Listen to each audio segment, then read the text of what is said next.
ఇప్పుడు ఇఫ్ అనేది true or false. ఇప్పుడు ట్రూ అయితే ఇఫ్లో ఉన్న కండిషన్ ఎగ్జిక్యూట్ అవుతుంది, ఫాల్స్ అయితే ఎగ్జిక్యూట్ కాదు.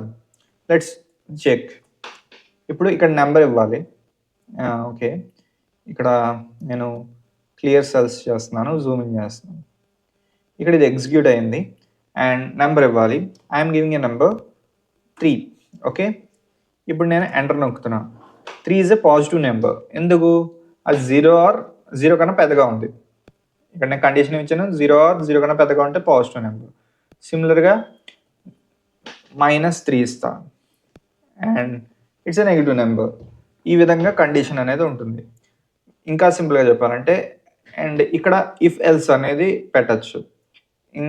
ఏంటంటే నేను రెండో కండిషన్ అనేది కూడా చెక్ చేయాలనుకోవట్లేదు. ఇక్కడ ఏంటంటే 2 సార్లు చెక్ చేస్తుంది. ఎందుకు 2 సార్లు చెక్ చేయడం? 2 సార్లు చెక్ చేయడం వల్ల ప్రాబ్లం ఏంటంటే ఎక్స్ట్రా స్పేస్ క్రియేట్ అవుతుంది కోడ్కి ఎగ్జిక్యూషన్ కోసం 2 సార్లు చెక్ చేయాలి. అదే ఒక్కసారి చెక్ చేసి అది కాకపోతే రెండోది ఎగ్జిక్యూట్ చేసే అని వదిలేస్తే ఆటోమేటిక్గా ఎల్స్లో రెండోది ఎగ్జిక్యూట్ అయిపోతుంది. అంటే సో ఎల్స్ అనేది మనం చూస్ చేసుకుంటాం. ఓకే, ఇట్స్ నథింగ్ బట్ ఇప్పుడు ఇఫ్ కాకపోతే ఎల్స్ అనేది ఆటోమేటిక్గా జరుగుతుంది అనమాట. ఇప్పుడు నేను 3 అంటే ఇట్స్ ఎ పాజిటివ్ నెంబర్ అని వస్తుంది. సిమిలర్గా పైన ఉన్న కోడ్ అనమాట ఇది కూడా.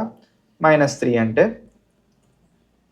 నెగిటివ్ నెంబర్ వస్తుంది. కాకపోతే దీనివల్ల ఏంటంటే స్పేస్ తక్కువ తీసుకుంటుంది. తర్వాత ఎల్స్ ఇఫ్ అంటే ఏంటంటే ఒకవేళ ఎక్కువ కండిషన్స్ ఒకదాని తర్వాత ఇంకోటి చెక్ చేసుకుంటే వెళ్ళాలి. అంటే ఇట్స్ అన్ ఆర్డర్ అనమాట. ఇఫ్ అవ్వకపోతే ఎల్స్ ఇఫ్, మళ్ళీ ఇంకో ఎల్స్ ఇఫ్ రాయొచ్చు. అలా మనం ఆర్డర్ చేసుకుంటే వెళ్ళొచ్చు. Let's check it.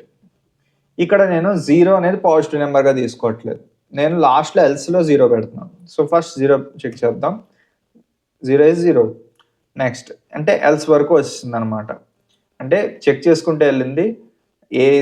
ఇది 2 కండిషన్స్ చెక్ చేసుకున్న తర్వాత 0 వచ్చింది. ఎక్కువ 0 నెంబర్ ఒకటే కదా, సో నేను లాస్ట్లో పెట్టా ఎల్స్లో.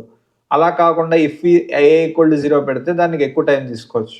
ఇప్పుడు -1 పెట్టాను అనుకోండి అండ్ నెగిటివ్ నెంబర్ వస్తుంది. నెక్స్ట్ కమింగ్ టు +1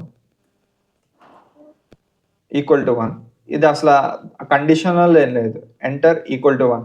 కానీ ఈక్వల్ టు నెంబర్ 1 అన్నప్పుడు ఇది ఇంట్ల కింద కన్వర్ట్ అవ్వదు.